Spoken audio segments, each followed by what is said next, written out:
Ahoy, mateys!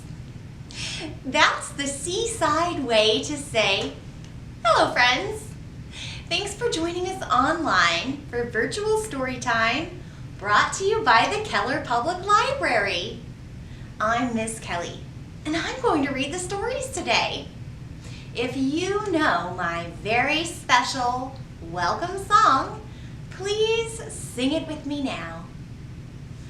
Welcome, welcome, everyone. Let's read a book and have some fun. And though we may be far apart, know that you're still in my heart. And we're together here online. We can smile, it's story time. Today's stories will take us below the water and above the water.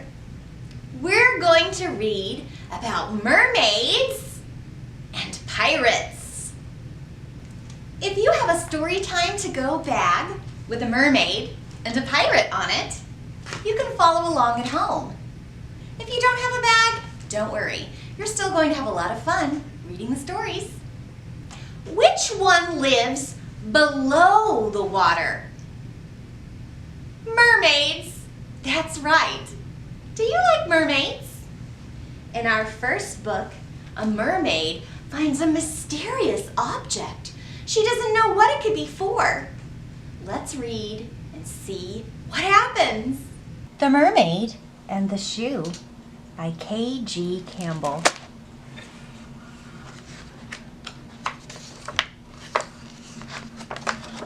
The Mermaid and the Shoe. King Neptune had 50 daughters. Some might call them mermaids. They were his pride and joy. Cleo, the king would boast, is a gifted gardener. Thetis is a fantastic fish trainer. Calypso sings with silvery moonlight in her voice. Each princess, it seemed, was more remarkable than the last. Except Minnow. Minnow's garden was limp and sparse. Fish did not follow her instructions. In her voice, there was no light of any kind. She did, however, ask many, many questions. Why, she asked Cleo, don't crabs have fins? Where, she asked Thetis, do bubbles go?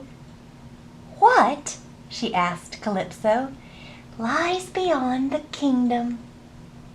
Stop asking useless questions, Calypso replied, and be remarkable, like the rest of us. What are you even here for? Minnow wasn't sure. Useless, hissed Calypso, for sisters can be mean that way. And quietly, Minnow slipped away to float alone where the current was warm and pleasant. Then, one day, something new drifted into Minnow's life. She couldn't imagine what it was for, but it was the loveliest thing she'd ever seen.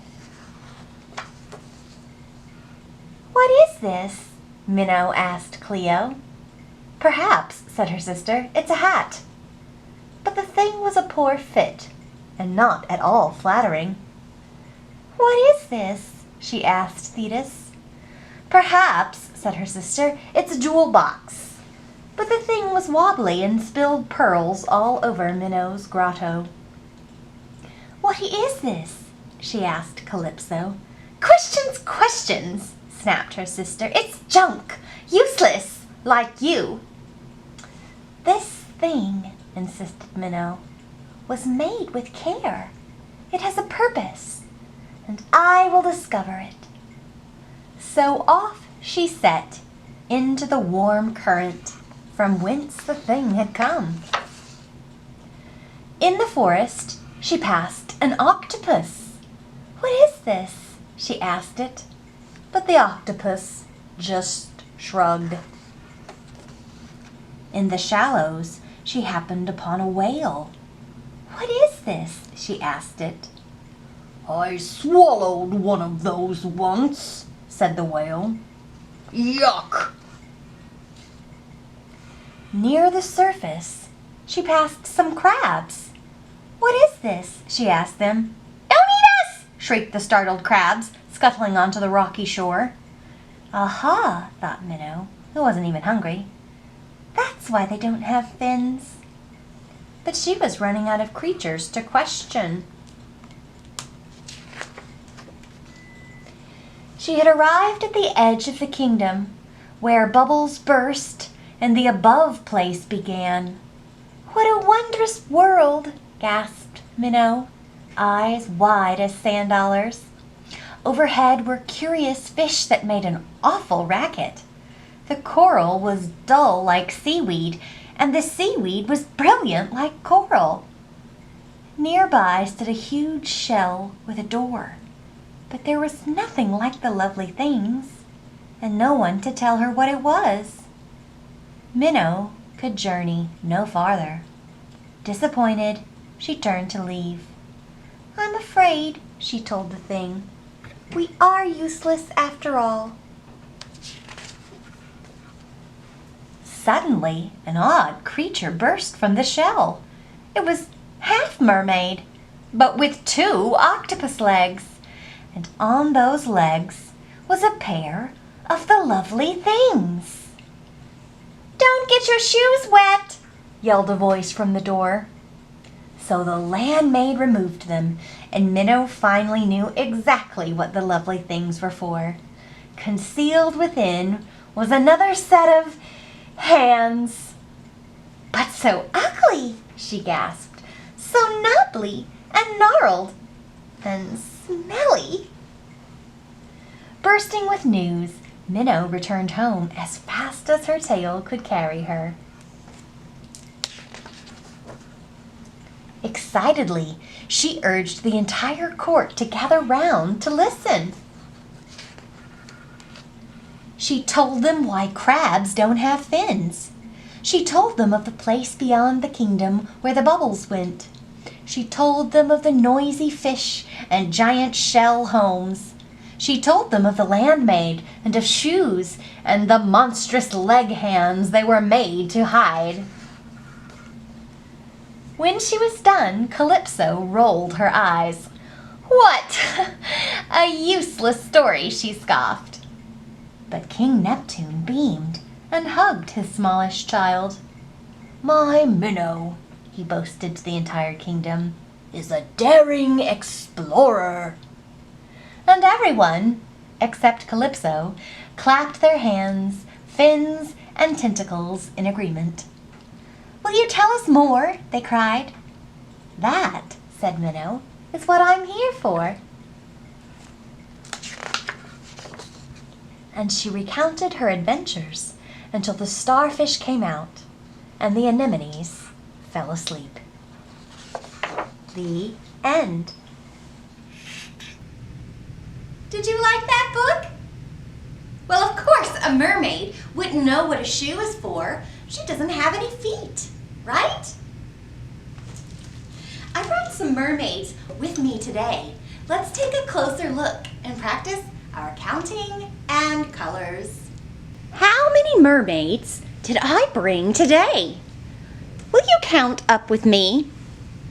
1, 2, 3, 4. I've brought 4 mermaids. I'm going to look for my mermaids one at a time. Listen to my singing and help me decide which one should come home. My mermaid got lost in the ocean. My mermaid got lost out at sea. She had red hair and pink scales upon her. Oh, bring back my mermaid to me. Which one? Which mermaid should I bring back? This one.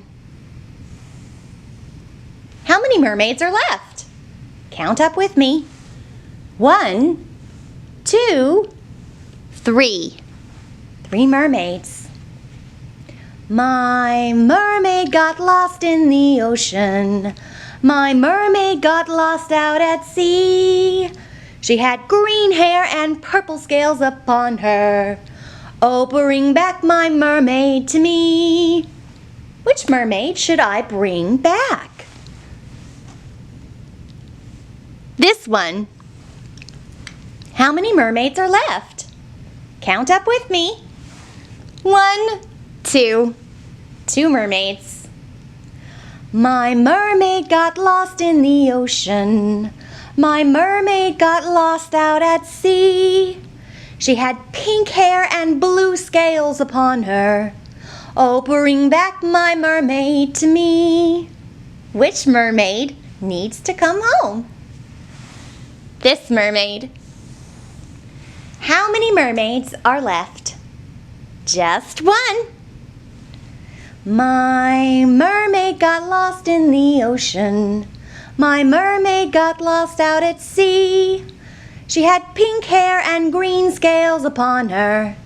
Oh, bring back my mermaid to me. Let's bring them all back and count up again one more time. 1, 2, 3, 4. 4 mermaids. Thank you so much for helping me find all of my mermaids and bringing them safely home. Well, enough adventure below the water. Let's read a pirate book about what fun we can have above the water. This book is a little silly. It's called Pirates Love Underpants. It's a rhyming book. Whenever you hear a rhyming sound, raise your hand. Let's take a look at it together. Pirates Love Underpants by Claire Friedman and Ben Court. Wow, that's a lot of underpants. Pirates love underpants. These pirates so love underpants, they're on a special quest to find the fabled pants of gold for the captain's treasure chest. That's a big pirate ship, isn't it? Anchors away, the captain cries. Hoist up black bloomers sail. Unfurl the secret treasure map. Pants pirates never fail. He's got a map to help him find his treasure. Black bloomer bobs upon the waves. The captain shouts, "Hooray! Sharks in fancy underpants! We've found Big Knickers Bay!" The pirates grab their shiny swords and row their boats to shore. Yikes, me hearties! What is this? Someone's been here before! Oh, they see footprints. I bet they follow them. The footprints lead through shifting dunes, across Three Pants Ridge. Snap, snap, snarl the hungry crocs beneath the Long John Bridge. The pirates wade through gurgling swamps, through caves as black as night. They trek through prickly undergrowth, then gulp. What a sight! We're here too late, the pirates gasp. Another pirate crew! They found the golden underpants! What are we going to do? The captain has a cunning plan. It's clever. It's fantastic. Grab their fancy underpants and cut through the elastic. As the rival pirates sleep, They snip round on tiptoe. But help! The captain's parrot squawks and wakes them up. Oh no! Grab those pants, the captain roars. They're after us! Ooh, arr! But with their pants around their feet, they don't get very far. They've tripped on their underpants. Yo ho ho! The pirates dance. Fine treasure fills our hold. But what's the booty we love best? The glittering pants of gold. So when you put your pants on, check the elastic is in place. Or like those silly pirates found, you'll have a bright red face. And even more fancy underpants. The end. That was a silly and funny book. Did you find a lot of rhymes? I hope so. The most important thing about finding pirate treasure is to make sure that you have a really good map. I brought a treasure map with me today. Would you like to help me find some treasure? Let's do it. It's 20 steps to the treasure. An X marks the spot. Let's count our steps and look under the X's to see where the treasure lies. Count with me now. 1, 2, 3, 4. Let's look under the X. Is that my treasure? Yes or no? Shout it out when you know. No, that's not my treasure. What is it? A sailboat. Let's keep counting our steps. 5, 6, 7, 8. I wonder if our treasure's under this X. Is this the treasure? Yes or no? Shout it out when you know. No, that isn't treasure. It's someone's beach ball. Let's keep counting. 9, 10, 11, 12. Let's look under the X. Is this my treasure? Yes or no? Shout it out when you know. No, that isn't my treasure, though it is pretty neat. It's a starfish. Let's keep counting and walking. 13, 14, 15, 16. I wonder if the treasure's under this X. No, it isn't treasure, is it? But it is a key. I think we're getting closer. Let's count all the way up to 20. 17, 18, 19, 20. Is that our treasure? Should we see? Let's open up the X. There's a treasure box.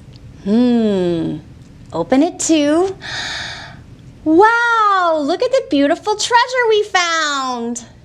Just like our map said, 20 steps and then under the X. Good job, guys. Thank you so much for helping me find the beautiful pirate treasure chest. If we look inside our Storytime to-go bag, you'll see supplies for 2 different crafts. A mermaid craft and a pirate craft. Let's take a closer look at how you can make these at home. Making this mermaid is easy and fun. If you'd like to give your mermaid a little color, use markers, crayons, paint, or whatever you like to add color with to color your mermaid. Once she's all colored the way you like, go ahead and cut out both her body and her tail.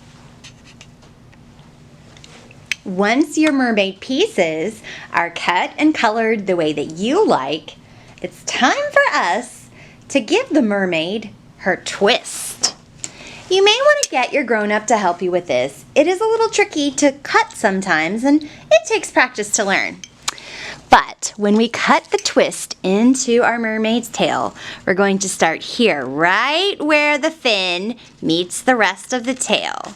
And we're just going to follow that twisty line all the way to the middle where it ends. Make sure you stop when the line stops. Then you'll have a body, and use a little bit of glue to glue your mermaid on top. If you want, you could have a hole punched in the top and then hang your spinning twisty mermaid anywhere that looks fun. That's how you make your mermaid. To make this pirate's fine feathered friend, all you need is to cut the shape of the bird out and use a little bit of glue to add colorful feathers from your bag. What color feathers will you put on your bird?